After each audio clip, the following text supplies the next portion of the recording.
ক্লাসের অঙ্ক? ক্লাস 7 এর অঙ্ক। কোন ক্লাসের? ক্লাস 7 এর। তো গুণ অঙ্ক করার সময় পাটিগণিতের গুণ আমাদেরকে জানতে হয়।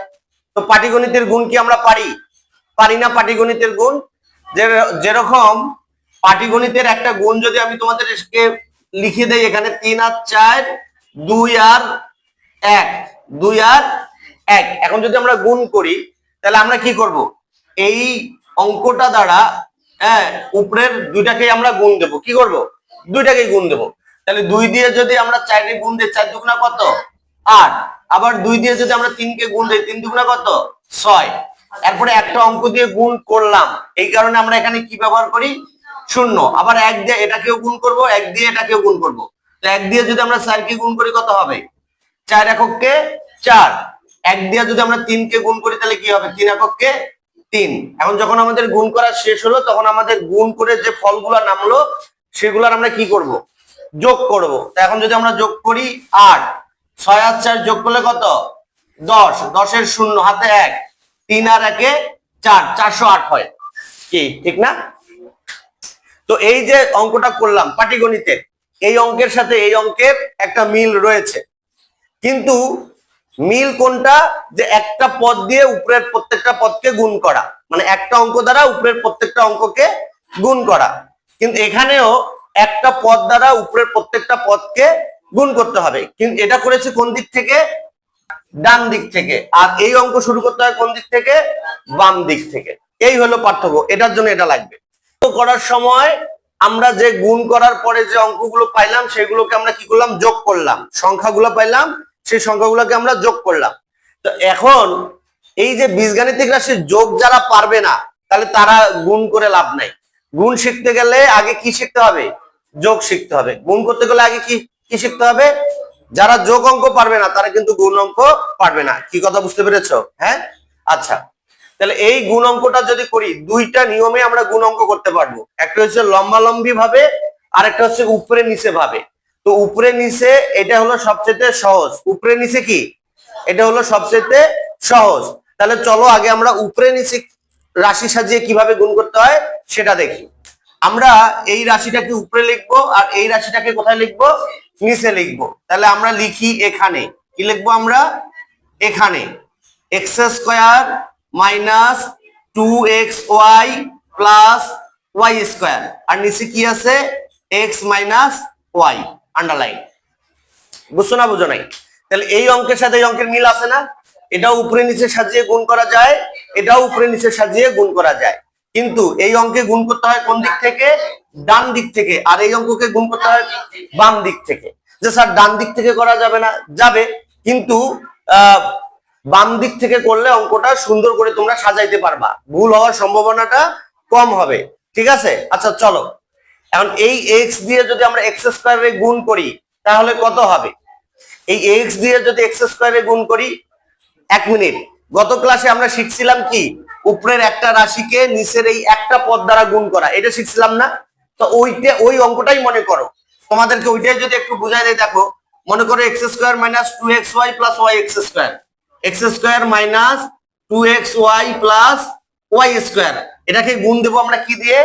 এক্স দিয়ে। কি দিয়ে? এক্স দিয়ে। যদি এটাকে আমরা এক্স দিয়ে গুণ দেই তাহলে আমাদের হয়তো এই মানে পরে মাইনাস ওয়াই আছে, এই জন্য একটা ব্রেনটা মনে হয় তোমাদের একটু এলোমেলো, কেমনে কি। আচ্ছা গত ক্লাসে তো আমরা এইরকম শিখছিলাম, তো এইরকম যেহেতু শিখছি এরকম করে করার চেষ্টা করো। এই পদ দ্বারা উপরের প্রত্যেকটা রাশির পদকে গুণ করতে হবে। তো এক্স দিয়া যদি এক্স স্কয়ারে গুণ করি তাহলে গুণের নিয়মটা কি মনে আছে? গত ক্লাসে শিখিয়েছিলাম, যদি চলক একই হয় এবং গুণ আকারে থাকে তাহলে তার পাওয়ার কি করতে হয়? যোগ করতে হয়।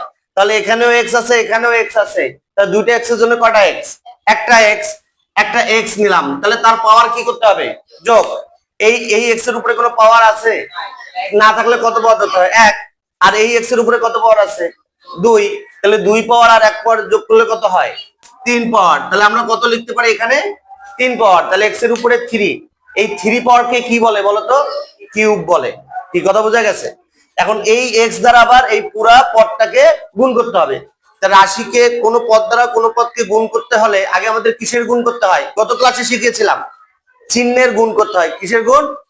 তাহলে এটার সামনে প্লাস চিহ্ন আর এই পদের সামনে মাইনাস চিহ্ন, তাহলে প্লাস আর মাইনাস গুণ করলে কি হয়? মাইনাস। তাহলে আমরা এখানে কি দেব? মাইনাস দেব। এখন দেখো এখানে 2 আছে, এখানে কি কোনো সহগ আছে? সহগ না থাকলে 1 ধরতে হয়। তাহলে 1 দ্বারা এই 2 রে গুণ করলে কত হবে? 2 এককে 2। এখানেও x, এখানেও x, তাহলে x এর উপরে কত? 2 পাওয়ার। এখানে এক্সট্রা y আছে, তাহলে তার সাথে y দিয়ে দিতে হবে। এরপরে আবার এই x দিয়া y স্কয়ারে গুণ দিতে হবে। তা x আর y গুণ করলে কি হবে? x আর y থাকবে, এর উপরে y এর উপরে স্কয়ার আছে, y স্কয়ারই থাকবে, ঠিক না? যদি আলাদা আলাদা চলক গুণ করো তাহলে সেই দুটো পাশাপাশি অবস্থান করবে, তার সাথে কোনো পাওয়ার যোগ বিয়োগ কিছু হবে না। কি কথা বোঝা গেছে? তাহলে এখন চিহ্নটা গুণ করি, প্লাস আর প্লাস কি হবে? Plus x y square. এখানে আমরা কি দেব? x y square. বুঝছো না বুঝো নাই? তাহলে এখন এই তিনটা আমরা এখানে সুন্দর করে সাজিয়ে দেই। তাহলে x cube minus 2x square y plus x y square. কি কথা বোঝা গেছে? এরপরে আবার যেমন এই অঙ্কের মধ্যে মধ্যে প্রথমে 2 দিয়ে আমরা উপরের দুইটাকেই গুণ দিয়েছি, তারপরে 1 দিয়ে আবার উপরের দুইটাকে গুণ দিয়েছি। এখন আবার অনুরূপ ভাবে এই মাইনাস ওয়াই দ্বারা আবার উপরের প্রত্যেকটা রাশির প্রত্যেকটা পদকে আবার গুণ দিতে হবে। তাহলে এখন আমরা যদি এখানে লিখি যে x square minus 2x y plus Y square, কি দিয়ে গুণ দেব? মাইনাস ওয়াই দ্বারা গুণ দেব। কি দিয়ে? মাইনাস ওয়াই দ্বারা। তাহলে আমরা এখানে কি লিখবো? Minus y. এখন আমাদের কি করতে হবে? গুণ দিতে হবে। এখন এটা দিয়ে যদি আমরা এটাকে গুণ করি, মনোযোগ দাও, তার চিহ্নটা আগে গুণ করতে হবে। এখানে আছে প্লাস, এখানে আছে মাইনাস, তাহলে প্লাসে মাইনাসে কি লিখবো আমরা?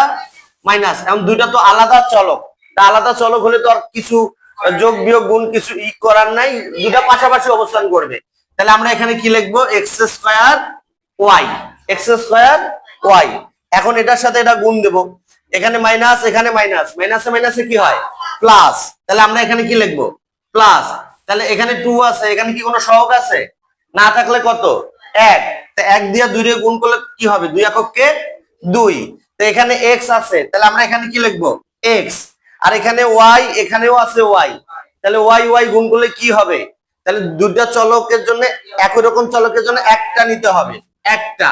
আর এর উপরে 1 পাওয়ার, এর উপরে 1 পাওয়ার, তাহলে কত? স্কয়ার, যেটাকে আমরা 2 বলি, হ্যাঁ, স্কয়ার। এখন এখানেও y, এখানেও y, তাহলে প্লাসে মাইনাসে মাইনাস, তাহলে y y কি? একটা y। এখানে 1 পাওয়ার, এখানে 2 পাওয়ার, কত পাওয়ার হলো? 3 পাওয়ার। কি বুঝছো না বুঝো নাই? গুণ করার পরে যে অঙ্কগুলো আমরা পাই সেগুলাকে কি করি? যোগ করি। যোগ করার নিয়ম কি? সদৃশ্য পদগুলোকে সদৃশ্য পদের নিচে নামিয়ে লিখতে হবে, অর্থাৎ সদৃশ্য পদ সাজিয়ে লিখতে হবে। তো এখানে মাইনাস এক্স স্কোয়ার ওয়াই, এই যে এক্স স্কোয়ার ওয়াই, তাহলে এটা এখানে লিখতে হবে মাইনাস এক্স স্কোয়ার ওয়াই। তারপরে এখানে কি আছে? প্লাস, সরি 2 বাদ দাও, এক্স ওয়াই স্কোয়ার, এই যে এক্স ওয়াই স্কোয়ার, এর সামনে কি আছে? প্লাস, তাহলে আমরা লিখবো প্লাস 2x y স্কয়ার। তারপরে মাইনাস y কিউব, দেখো তো এখানে কোথাও y কিউব আছে? তাহলে এটাকে কি করব? একটু বাড়তি করে এদিকে লিখে ফেলবো। কি কথা বুঝতে পারছো? সরিয়ে লিখবো। কি কথা বুঝতে পারছো? ওইটা আবার এই যে y কিউবের সামনে কিন্তু লিখে, x কিউবের সামনে কিন্তু লিখে দিও না। এই y কিউব কে আইনা আবার x কিউবের সামনে কিন্তু লিখে দিও না, তাহলে কিন্তু অঙ্ক হবে না। কারণ যোগ অঙ্কের সময় কি করতে হয়? সদৃশ্য পদ সাজিয়ে লিখতে হয়, এটা কিন্তু মনে রাখতে হবে। এরপরে আমাদের কিসের কাজ করতে হবে? যোগের কাজ। কিসের কাজ? দেখো এক্স এর এখানে আর কিছু আছে? নাই, তাহলে এখানে আমরা কি লিখবো? X cube. কি লিখবো? X cube. দেখো এটাও মাইনাস, এটাও মাইনাস, যোগ অঙ্কে আমরা কি শিখছি? হ্যাঁ হ্যাঁ, মাইনাসে মাইনাসে প্লাস, এখানে আবার এটা বলে ভুল হবে।